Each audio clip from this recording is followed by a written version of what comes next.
Então vamos lá.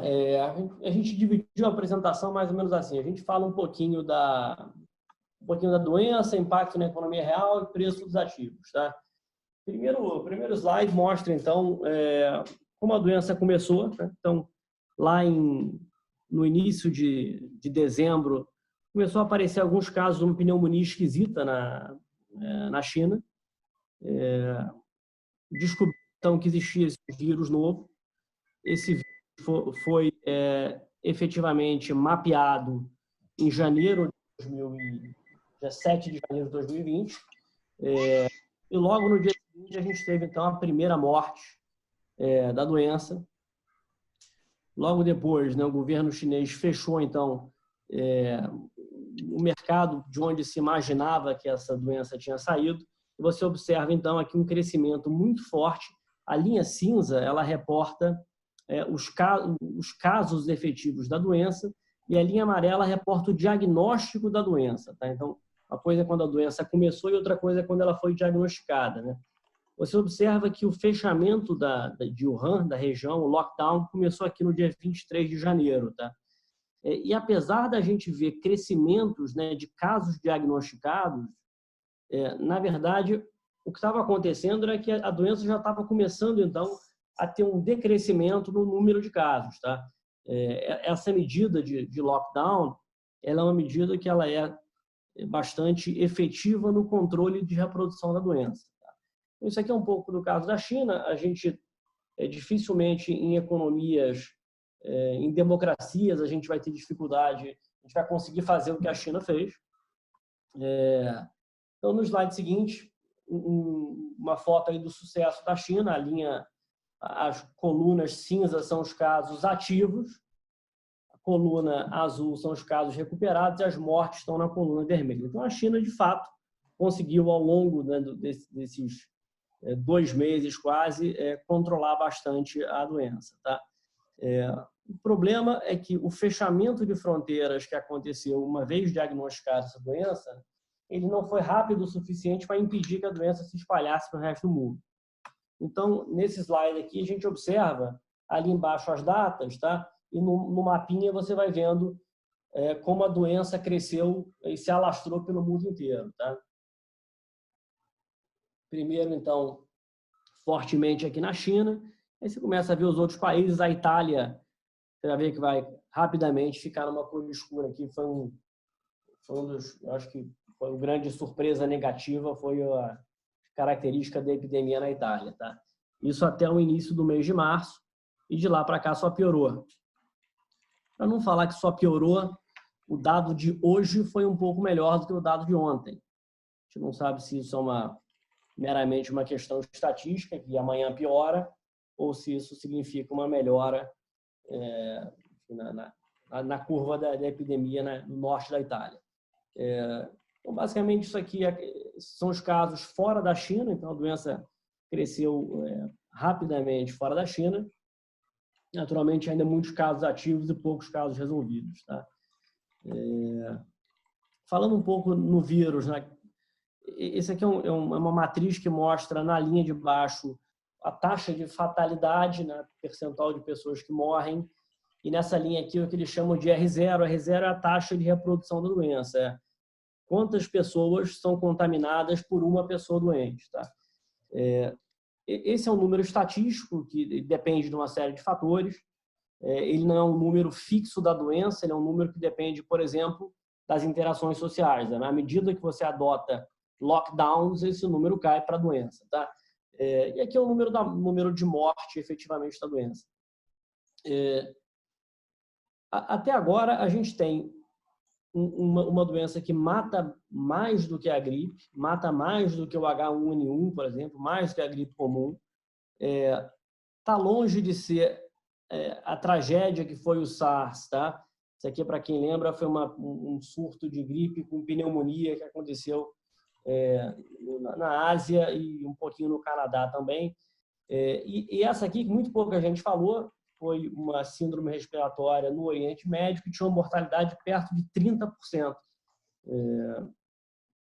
E esses dois são coronavírus, tá? Tanto MERS quanto SARS são coronavírus. Inclusive, eles são bastante semelhantes ao coronavírus que a gente está enfrentando agora.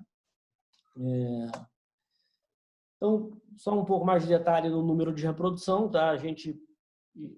A última estimativa está alguma coisa em torno de 2,5.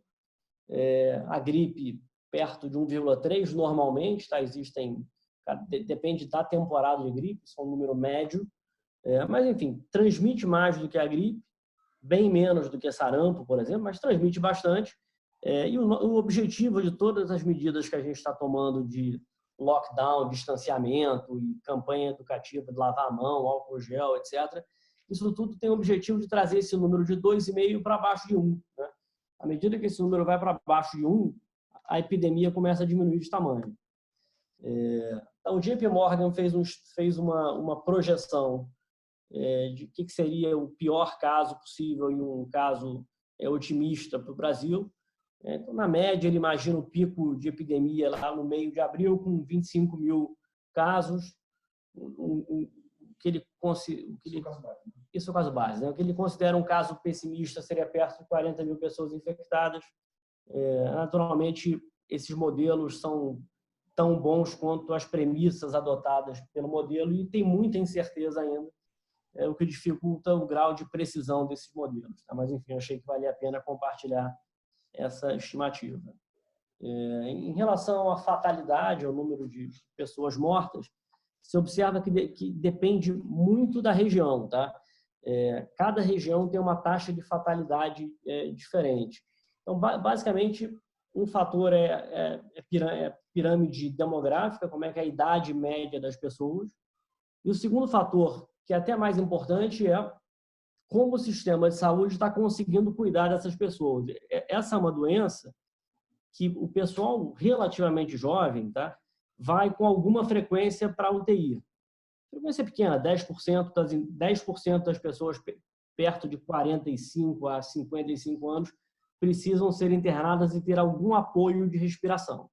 Se os hospitais estiverem superlotados, né, essas pessoas vão acabar morrendo, porque elas não vão ter o atendimento necessário.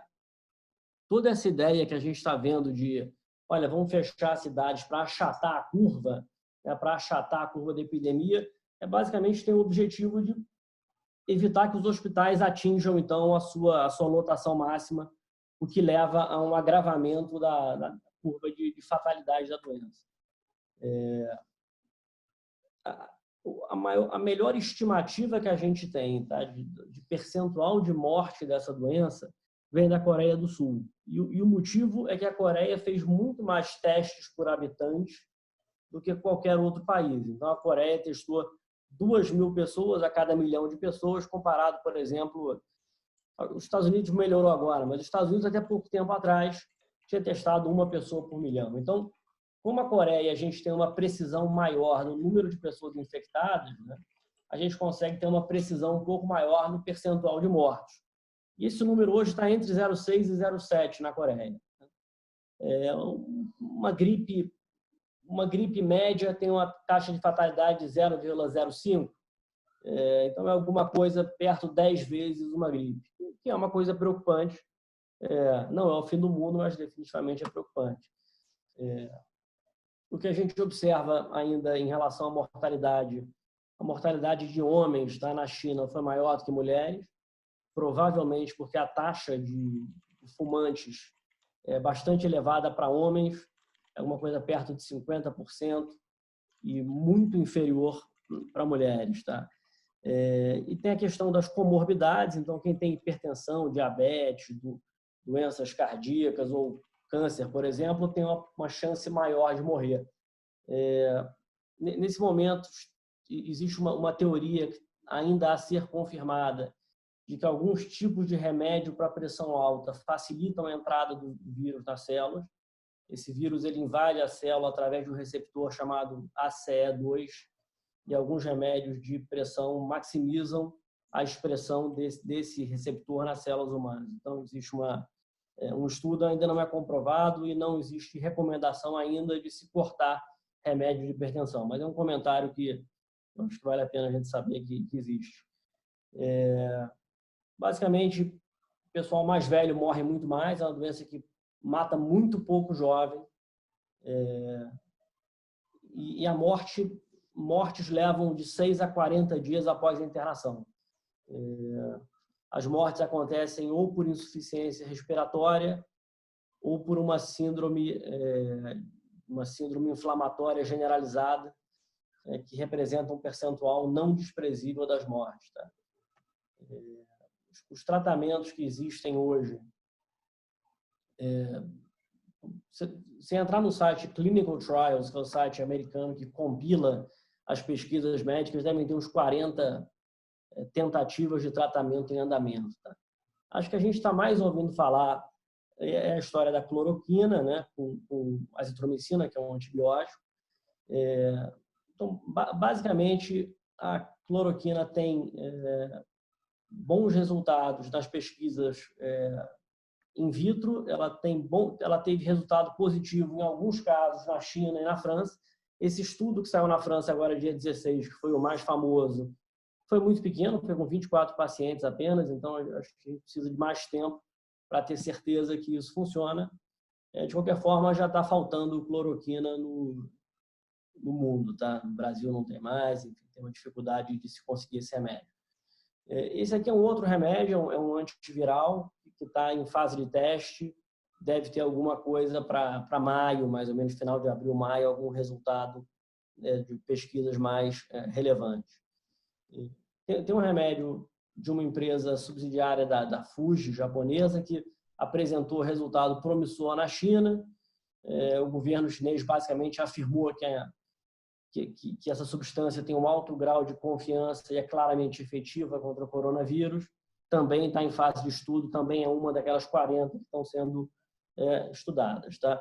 A vacina tem mais detalhes aqui na próxima página. Então, começou agora a vacina, dia 16 de março, foi o primeiro teste em humano da vacina. Estima-se um prazo mais longo, talvez 12 meses, até que ela esteja pronta para começar a ser disponibilizada para as pessoas. Essa senhora aqui é a nossa primeira cobaia. E um negócio interessante que a gente observa nessa doença e nas outras, o tempo que está se levando do desenvolvimento da vacina até o teste humano está caindo bastante. Então, a SARS, por exemplo, demorou 20 meses para a vacina estar pronta para testes humanos. Quando a vacina ficou pronta, a doença não existia mais. Zika foi 6 meses e o corona foi um prazo recorde de 2 meses até o teste em seres humanos. Então, enfim, a comunidade científica está correndo para tentar endereçar essa questão da doença. Tá? Falando um pouco, então, do impacto na economia real, a gente pegou uma frase do Mohamed El-Erian, basicamente fala o seguinte: olha, é muito raro uma economia grande ter quase todos os seus serviços, todos os seus setores freando de uma única vez. Mais raro ainda, né, nunca antes visto, se acontecer isso nas maiores economias do mundo todo e simultaneamente. O que a gente está vivendo nesse momento é isso, é o que ele chama de sudden stop, é uma parada brusca das economias mundiais por conta de um fator exógeno, um choque externo, que é o vírus. Tá? Eu tentei, então, montar aqui um esquema para explicar um pouco como a evolução do vírus impactou na economia real. Tá? Então, o primeiro impacto foi na China. À medida que a China entrou em lockdown, as commodities sofreram imediatamente. Começou, então, um processo de fechamento de fronteira, né, que pegou imediatamente as empresas aéreas asiáticas, e à medida que as fronteiras foram fechando no resto do mundo, começou a pegar as aéreas do mundo inteiro, o setor de hospitalidade. Tá? Aqui a gente teve o primeiro choque na oferta, porque as pessoas não conseguiam ir trabalhar, então teve uma restrição grande de movimentação e acesso das pessoas aos seus escritórios e fábricas e trabalhos. Tá? A epidemia, então, chegou na Europa e na América do Norte. Aí começa a sair muito em jornal, tem um impacto imediato na confiança do consumidor. Né? Então, todo mundo adota uma postura, vamos esperar para ver. Aquele carro que a pessoa queria comprar, ela não vai comprar agora, vamos esperar ver como é que as coisas ficam antes da gente tomar qualquer decisão de investimento. Logo depois vem as medidas de distanciamento social e a versão mais radical disso é o lockdown. Tá? Quando acontece isso, você tem uma parada imediata no setor de varejo de serviços, né? Eu estou no escritório aqui, eu e Pedro, a gente desceu para procurar um lugar para tomar um café, não tem, está tudo fechado. A Crivella determinou o fechamento do comércio inteiro do Rio de Janeiro. E aí, do ponto de vista da oferta, em algum momento você começa a ter interrupção de cadeia de suprimento. Então, às vezes, as indústrias, mesmo as que querem operar, não conseguem por falta de matéria-prima, falta de insumo. Então, de fato, é uma parada brusca na economia. Tá? Então, alguns exemplos. Isso aqui é um gráfico, né, que aponta o preço das commodities como um todo. É uma grande cesta de commodities caindo fortemente. Aquele Flight Radar é um app que acompanha voos, né? E essa linha verde são os voos que aconteceram em 2019. Em 2020, você já nota aqui em janeiro uma queda do número de voos e mais recentemente aqui os voos despencam, tá? O dado, isso aqui é uma média móvel, se observar o dado na ponta aqui está muito pior. Então as aéreas estão praticamente paradas, certamente vão precisar de ajuda governamental. Isso aqui é interessante, isso aqui é um índice que compila a receita dos cassinos da região de Macau, né? A China foi onde a gente teve esse primeiro lockdown, a receita caiu em 88% no mês de fevereiro. Então é uma queda bastante relevante, a gente espera quedas semelhantes no setor de serviços no Brasil. Então uma foto de Las Vegas, dia 19 de março, completamente parada. Aqui são reservas de hotéis, né? A linha azul é o ano de 2020. A gente observa aqui uma queda relevante no número de reservas e uma evolução enorme nos cancelamentos. Então, os hotéis, além de não terem novas reservas, eles têm, em alguns casos, fazer reembolso de reservas canceladas para as pessoas que, enfim, tiveram sua viagem cancelada pelo Covid. Tá? Que restaurantes? Tem um site americano chamado OpenTable que faz reserva para os principais restaurantes das cidades americanas. Você observa aqui uma queda. Essa linha aqui é 100% de queda. Tá? Então, alguma coisa perto de 90% na reserva dos restaurantes das principais cidades americanas. Isso aqui são os shows na Broadway. Eu tinha normalmente uma taxa de ocupação de 90% dos assentos lá dos teatros. Foi para zero. Efetivamente, todos os shows da Broadway foram cancelados. Isso aqui é uma forma que a gente arrumou de medir um pouco como é que está a confiança do consumidor. Então, as pesquisas do mundo inteiro do Google que mais cresceram são pesquisas sobre o que é o coronavírus, como pego a doença, como eu me curo. Só se fala disso, tá? Isso tem um impacto imediato na propensão de consumo. A mesma coisa no Brasil, exatamente a mesma coisa. Esse gráfico mostra o impacto por categorias do varejo nas 2 primeiras semanas de lockdown da China. Então, os setores que mais perderam foram os setores muito discricionários, beleza, vinho, cosméticos, etc. E os setores que mais cresceram, o setor de proteína, mercearia, comida instantânea, higiene doméstica, né? Álcool gel, naturalmente, aqui.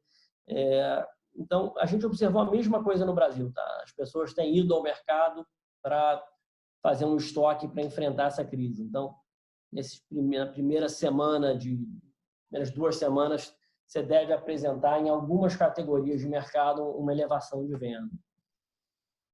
Aqui eu só peguei algumas manchetes, né? Shopping fechado, Renner fechando loja, Via Varejo fechou, Marisa fechou, o Witzel está tentando fechar o Rio de Janeiro.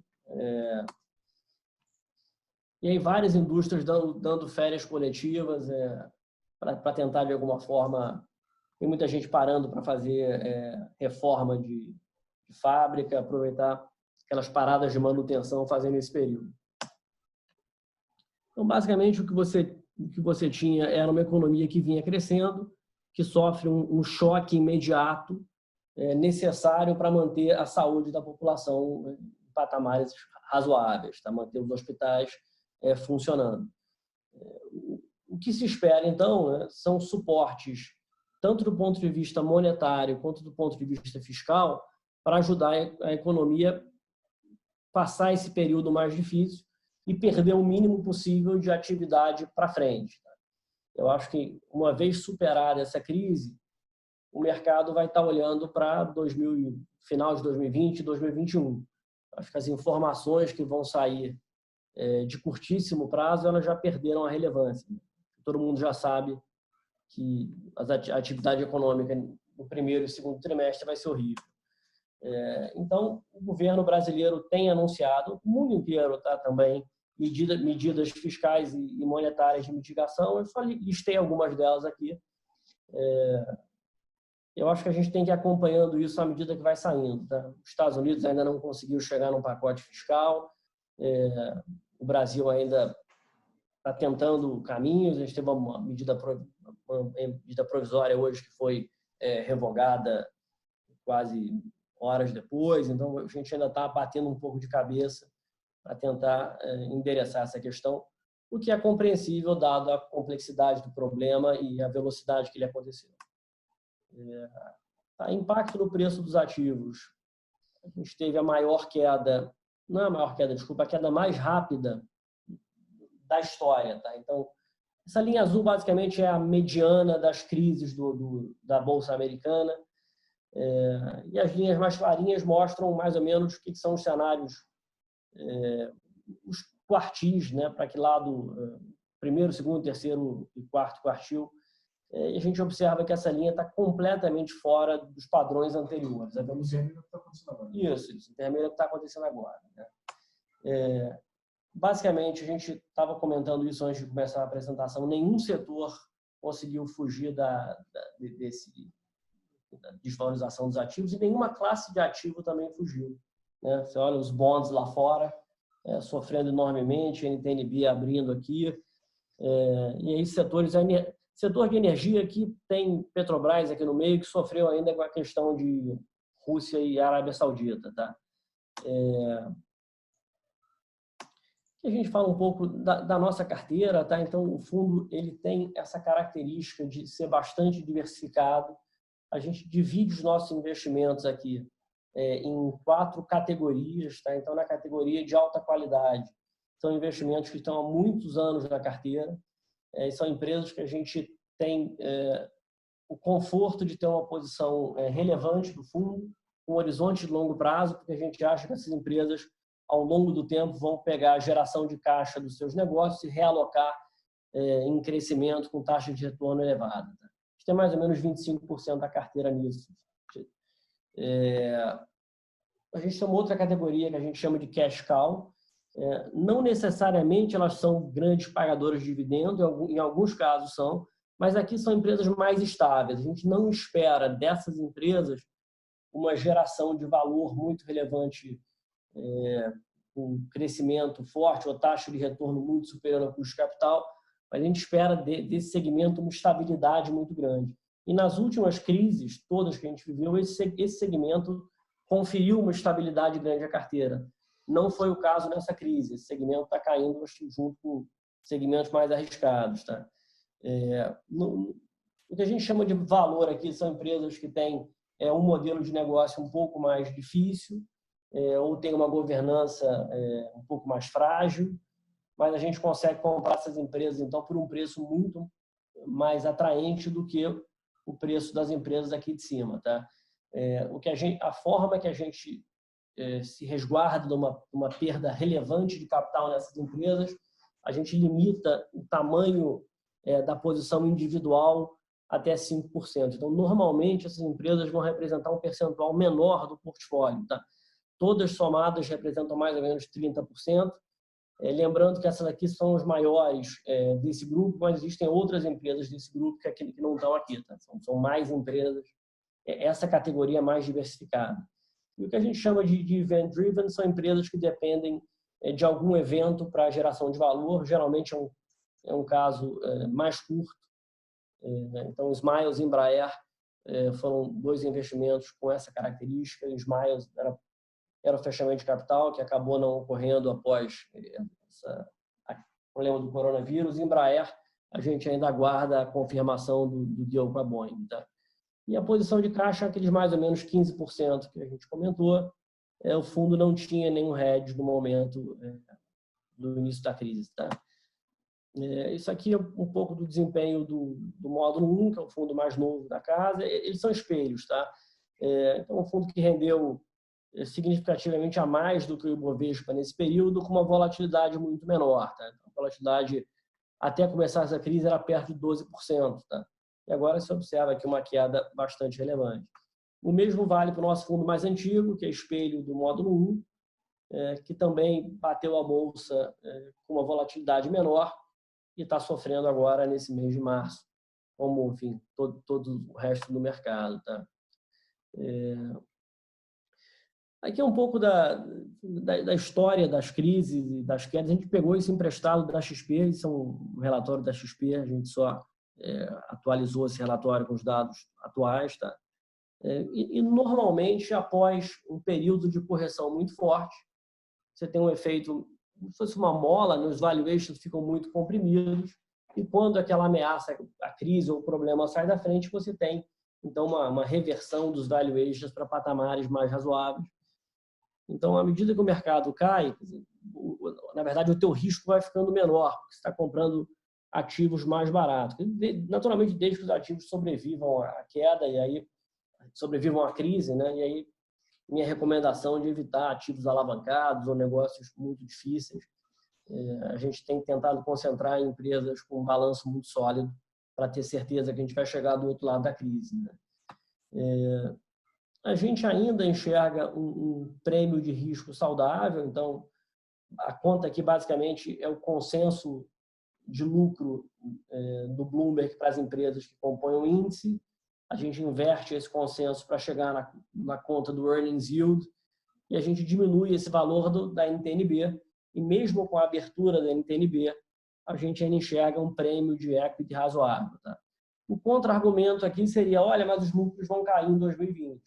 É verdade, esse ano é muito ruim, mas eu não acho que a capacidade recorrente, estrutural das empresas gerarem lucro vai ficar impactada para sempre por essa crise. Então, se você fizer essa conta para 2021, por exemplo, né, você vai encontrar resultados semelhantes.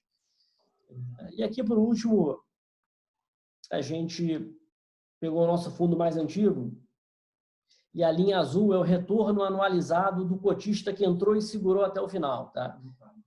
Isso, desculpa, a linha azul clara. Então, essa linha é o retorno anualizado do sujeito que entrou e não vendeu o fundo.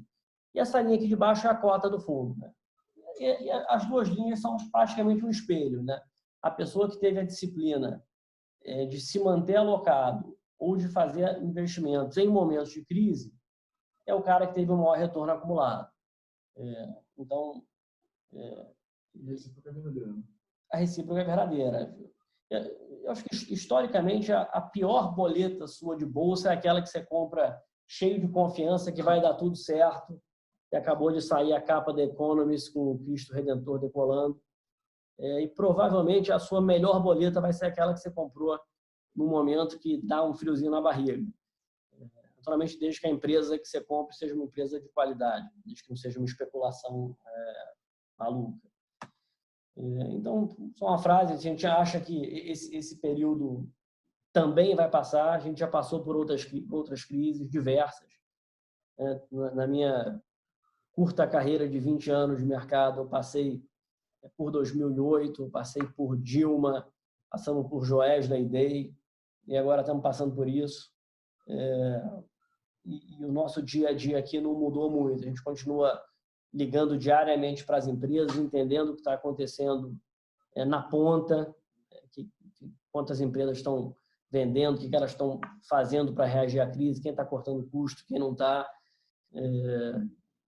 Enfim, imaginar que no longo prazo, no horizonte de 3 a 5 anos, que é o nosso horizonte de investimento, essas empresas vão refletir, o valor de mercado dessas empresas vai refletir a capacidade de geração de caixa dela.